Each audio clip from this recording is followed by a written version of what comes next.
في البداية محتاجين نوضح إن الفيديوهات والقصة اللي هتشوفوها معانا النهاردة بتهم في المقام الأول كل بنت وكل سيدة متزوجة. أرجوكم ركزوا في الكام دقيقة اللي جايين عشان حياتكم أكيد هتختلف لما تعرفوا القصة. ايه الموضوع؟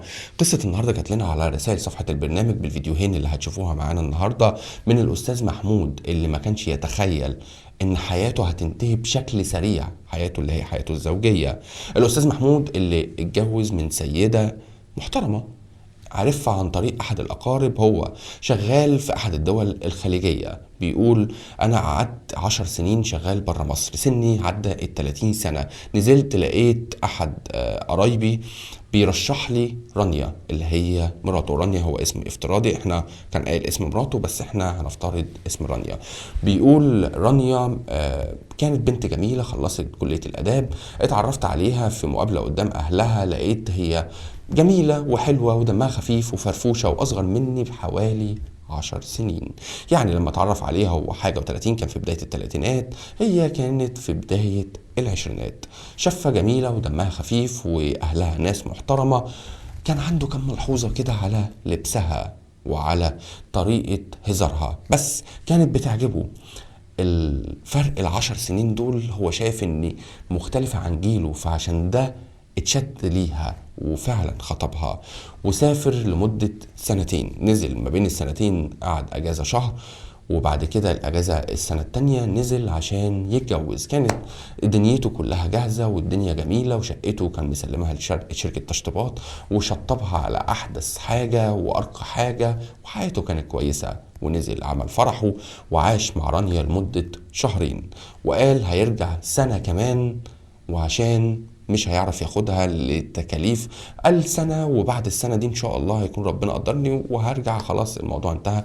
فسافر السنة ورجع اجازة شهر، والمفروض كان هيستقر في مصر، فقال انا قدامي سنة كمان. المهم هو بعد جوازه قعد سنتين. خلال السنتين او قبل ما يسافر كانت مراته حامل، تاني مرة كانت مراته حامل، فخلال السنتين ربنا رزقه بمولودين. لكن في اجازة السنة التانية اتفاجئ بحاجة غير متوقعة. في البداية بيقول لي انا مراتي لسه صغيرة، بتهتم بنفسها جدا بكل تفاصيلها زي اي ست متجوزة، لكن قبل ما هرجع كانت بتوريني اللي هي هتحضر لي مفاجآت. هي عايزة تخرج بره المألوف وانا وافقتها، ولما وافقتها يا ريتني، عشان ما كنتش اتخيل اللي انا عيالي هيتشحططوا ما بين اب وام ما تعرفش ضمير ولا تعرف اخلاق.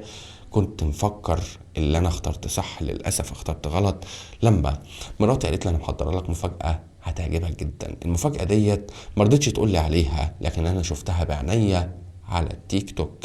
شفت مراتي واحد ماسك جسمها وبيرسم لها التاتو على الجزء اللي فوق والجزء اللي تحت، وبعت لنا الفيديوهين اللي حضراتكم شايفينهم معانا دلوقتي. بيقول لنا دي كانت مراتي، مش هي اللي ظاهرة قدامنا عشان احنا مش هينفع نعرض واحدة انفصل عنها. بيقول دي كانت مراتي بالظبط. واحد بيعمل تاتوهات ومصور الستات براحتها، وهي دون خجل ولا مضايقة ولا اي حاجة زي الست دي.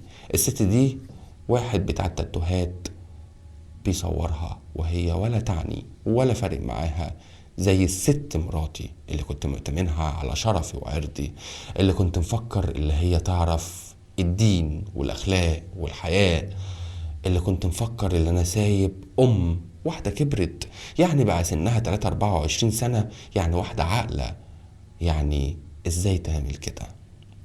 عشان اتفاجئ ان على التيك توك الفيديو متداول جدا لمركز اللي بيعمل تاتوهات، اللي مراتي عارفة قد ايه ربنا في قلبنا وعقلنا تخلي واحد يمسك رجليها ويمسك الجزء اللي فوق وعادي عشان تبسطني.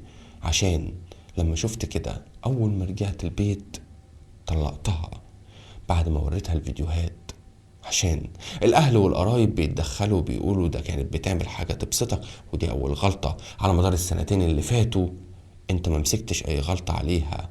لكن انا بالنسبة لي ما كفانيش الطلاق. انا بالنسبة لي انا بعت لك دلوقتي عشان تحذر الناس وتقول لهم يعني ايه ست تكشف عن نفسها وتخلي راجل يمسك جسمها عشان تحت مسمى ببسط جوزي. ويصورها. مش كفاية اللي هو مسك جسمها، لا ده بيصورها. ده انت لو بتعملي له اعلان مش هيعمل فيكي كده. والجزء التاني، انا اقدر اعيش مع واحدة بالفكر ده ازاي؟ واحدة ما عندهاش حياء، واحدة اهلها بيقولوا لي صاحبتها ضحكت عليها، صاحبتها اقنعتها اللي هي عشان تعجبك، صاحبتها هي اللي عملت كده. انا اصدق مين؟ اصدق مين اللي كل الناس شافت مراتي وشافت راجل مع مراتي؟ يا ريتها الفيديو اتسرب لها، دي عارفه اللي بتتصور. على اساس ايه؟ على اساس ايه اللي انا اكمل معاها؟ انا مش مكفيني اللي انا طلقتها وبس، انا مش مكفيني اللي انا عملت فيها كده. انا اللي هيكفيني اللي الناس كلها تعرف قصتها عشان تحذر وما تتوجعش زيي. عشان انا هفضل طول العمر هفتكر القصة دي، وعيالي لما يكبروا هيعرفوا اللي انا طلقت امهم عشان واحد كان بيمسكها بيعمل لها تاتو، وهي بتقنع الناس كلها اللي انا عادي، اللي انا بعمل ده عشان ابسطه. تبسطي مين؟ انا مش مكفيني اللي انا طلقتك، انا في نار جوايا ومش عارف اعمل ايه. ده كان كلام محمود لينا، والفيديو اللي بعته لنا اللي هو موجود، ولاحظنا ان القصة دي موجودة بشكل غريب. ستات كتير وبنات كتير بيعملوا القصة دي ازاي، وتحت انهي مسمى، وتحت انهي اسم، وتحت انهي عيب. يا جماعة احنا بقينا في مشاكل بنصنعها بنفسنا.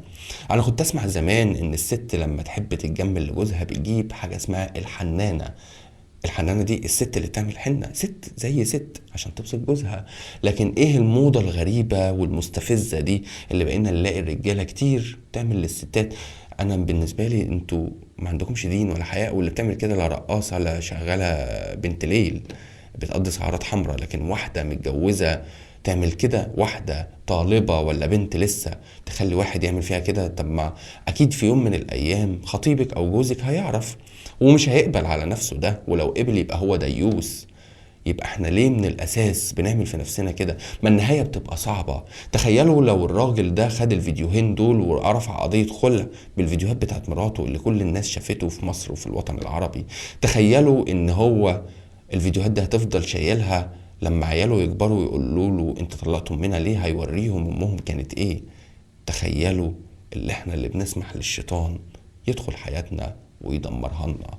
تخيلوا اللي احنا بنعمل الفيديوهات دي عشان ناخد عبرة وعظة ونقول اللي وقع في غيرنا مش عايزين نقع فيه.